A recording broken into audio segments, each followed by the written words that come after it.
जगभरातील संगणक आणि लॅपटॉप सध्या ब्लू स्क्रीन ऑफ डेथला बळी पडत आहेत. प्रसिद्ध सायबर सुरक्षा कंपनी क्राउडस्ट्राईकने एक अपडेट सांगितले, ज्यानंतर MS विंडोजवर चालणारे सर्व संगणक आणि लॅपटॉप अचानक क्रॅश होत आहेत. काम करत असताना लॅपटॉप अचानक बंद होत आहेत आणि त्यानंतर युजर्सना निळा स्क्रीन दिसत आहे.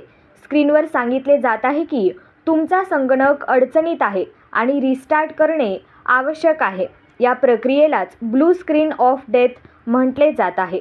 या समस्येमुळे जगभरातील मायक्रोसॉफ्ट विंडोजवर चालणारे लॅपटॉप आणि संगणक प्रभावित झाले आहेत. क्राउडस्ट्राईकने या प्रकरणाची दखल घेत समस्येची चौकशी सुरू केली आहे. क्राउडस्ट्राईकच्या प्रतिनिधीने एक विधान जारी केले आहे की विंडोज चालवणाऱ्या मशीनवर BSOD समस्या निर्माण झाली आहे. जर तुम्हाला तुमच्या कॉम्प्युटर किंवा लॅपटॉपमध्ये ब्लू स्क्रीन ऑफ डेथची समस्या येत असेल, तर तुम्ही काही गोष्टी लक्षात ठेवाव्यात. लक्षात ठेवा की कोणत्याही परिस्थितीत आपण स्वतःहून या समस्येचे निराकरण करण्याचा प्रयत्न करू नये. तांत्रिक सूचना येण्याची वाट पहा.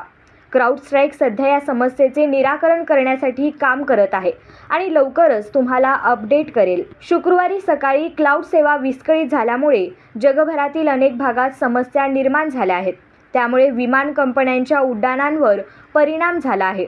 यामुळे भारत आणि अमेरिकेसह अनेक देशातील विमानांच्या उड्डाणांवर परिणाम झाला आहे. अनेक युजर्स याबाबत तक्रार करत आहेत. या समस्येमुळे लाखो युजर्सवर मोठा परिणाम झाला आहे. बरेच युजर्स तक्रार करत आहेत की त्यांची सिस्टम एकतर बंद झाली आहे किंवा त्यांना ब्लू स्क्रीन समस्येचा सामना करावा लागत आहे. मोठ्या बँका, आंतरराष्ट्रीय विमान कंपन्या, Gmail, Amazon आणि इतर आपत्कालीन सेवांवर त्याचा परिणाम होत आहे.